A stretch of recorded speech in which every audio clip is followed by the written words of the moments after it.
Hello students, welcome to my YouTube channel accountancy with Sanjeev Sinha sir. तो बच्चों, आज मैं आप लोगों को अगले टॉपिक शेयर कैपिटल के बारे में समझाने वाला हूं, जो कि समझना बहुत ही ज़रूरी है। क्योंकि जब तक आप शेयर कैपिटल नहीं समझोगे तब तक आप शेयर में बैलेंस शीट नहीं बना पाओगे।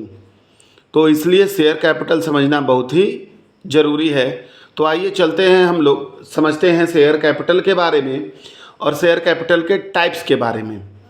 तो सबसे पहले शेयर कैपिटल की परिभाषा देखते हैं।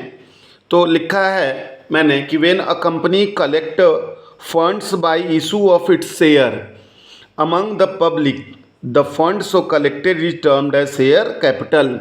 मतलब जब कंपनी शेयर के माध्यम से शेयर को इशू कर करके पब्लिक से क्या करती है, पूंजी एकत्रित करती है, पूंजी कलेक्ट करती है, उसी पूंजी को क्या चीज़ के नाम से जाना जाता है? शेयर कैपिटल के नाम से जाना जाता है। ठीक है। अब बात करते हैं इसके प्रकार के बारे में, काइंड्स ऑफ शेयर कैपिटल के बारे में। तो काइंड्स ऑफ शेयर कैपिटल कितने प्रकार के होते हैं? तो सबसे पहला शेयर कैपिटल है जिसका नाम है ऑथराइज्ड या फिर रजिस्टर्ड या फिर नॉमिनल कैपिटल, है ना। ऑथराइज्ड को हिंदी में अधिकृत पूंजी के नाम से जाना जाता है। अधिकृत, पंजीकृत या नाम मात्र पूंजी, ऑथराइज, रजिस्टर्ड या नॉमिनल कैपिटल। तो बोलता है कि when the memorandum of association is prepared, the company will have to mention under capital clause at to how much capital can be collected with the help of share in its life. तो जब company, हम आपको आगे पढ़ाएंगे कि कोई भी company जब बनती है तो तीन इम्पॉर्टेंट डॉक्यूमेंट बनाने पड़ते हैं, जिसका नाम है memorandum of association, articles of association and prospectus. तो मेमोरेंडम ऑफ एसोसिएशन में कंपनी के बारे में सारी बातों का उल्लेख होता है, जिसमें कि नेम क्लाउज होता है, कैपिटल क्लाउज होता है, और भी बहुत सारे क्लाउज होते हैं। उसमें हम ज़्यादा डीपली अभी नहीं जाएंगे। तो उसमें क्या करना पड़ता है कि जब मेमोरेंडम ऑफ एसोसिएशन में कंपनी को इस बात का उल्लेख करना पड़ता है कि भाई वो अपने जीवन काल में कुल कितना पैसा शेयर को बेच करके प्राप्त करेगा, है ना। तो उसे ही ऑथराइज कैपिटल के नाम से जानते हैं हम लोग। जैसे कंपनी ने कहा, अपने मेमोरेंडम ऑफ एसोसिएशन में लिखा कि हम टोटल 1,00,000 शेयर इशू करेंगे, 1,00,000 equity share eight the rate of ₹100 each. इसका मतलब हो गया कि कंपनी का जो ऑथराइज कैपिटल है वो 1,00,000 गुने 100, दैट मीन्स 1 करोड़ रुपया हो जाएगा। मतलब कि कंपनी 1 करोड़ रुपये किससे जारी करेगी? तो कंपनी का कुल अधिकतम पूंजी 1 करोड़ होगा, जो कि डिस्ट्रीब्यूट होगा 1,00,000 शेयर में। प्रत्येक का कीमत कितना रुपया? 100 रुपया। तो ये कंपनी की अधिकतम पूंजी हो गई, मैक्सिमम कैपिटल हो गया।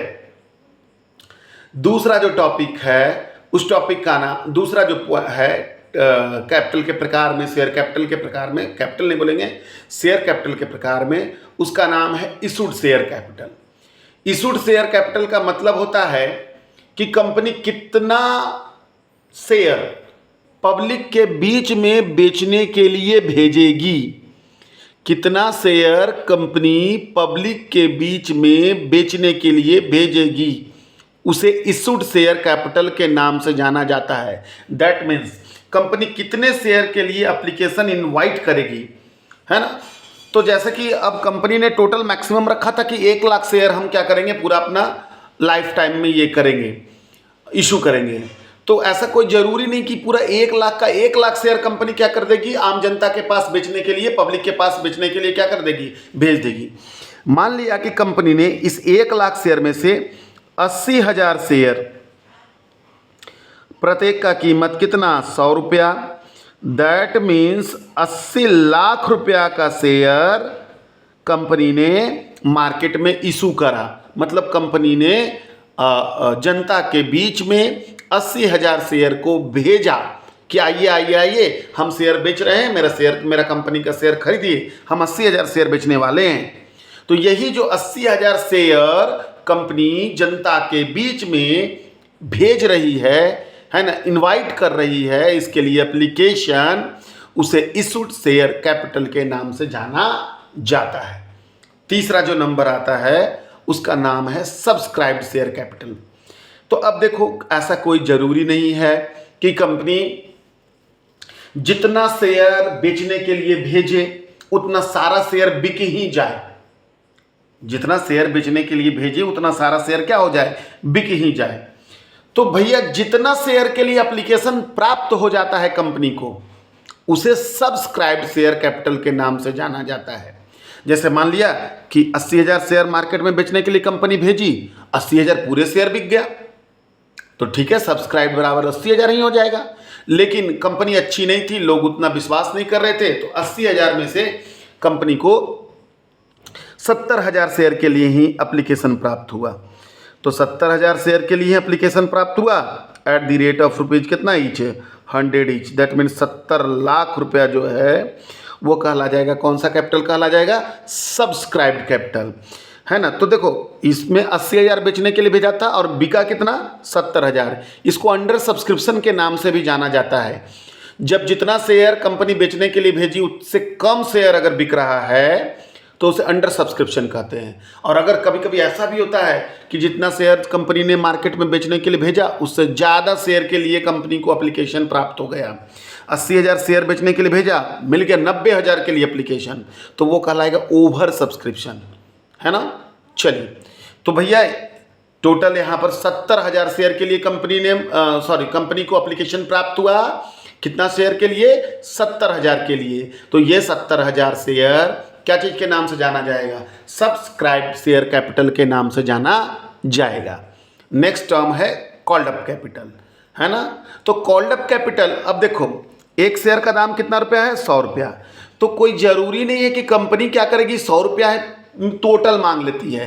आगे मैं आप लोगों को बतलाऊंगा कि कंपनी शेयर के पैसों को अलग अलग किस्तों में बांटती है, जिसको कि application, allotment, first call, final call के नाम से जाना जाता है। तो कंपनी ने क्या करा कि अभी जैसे जैसे कंपनी की आवश्यकता होती है वैसे वैसे कंपनी क्या करती है, शेयर का पैसा मांगती है। तो कंपनी को अब अभी 70,000 शेयर के लिए एप्लीकेशन प्राप्त हो गया, प्रत्येक का कीमत कितना था, 100 रुपया। लेकिन अभी कंपनी क्या करी कि 70,000 में से 70,000 शेयर को नहीं, पूरा 100 रुपया को नहीं मांगी, बल्कि 70,000 शेयर पर कंपनी अभी 80 रुपया ही मांग रही है, 80 रुपीज ईच, यानी 56 लाख रुपया इसका जो है वो क्या कहलाएगा, कॉल्ड अप शेयर कैपिटल। क्या कहलाएगा, कॉल्ड अप शेयर कैपिटल, है ना।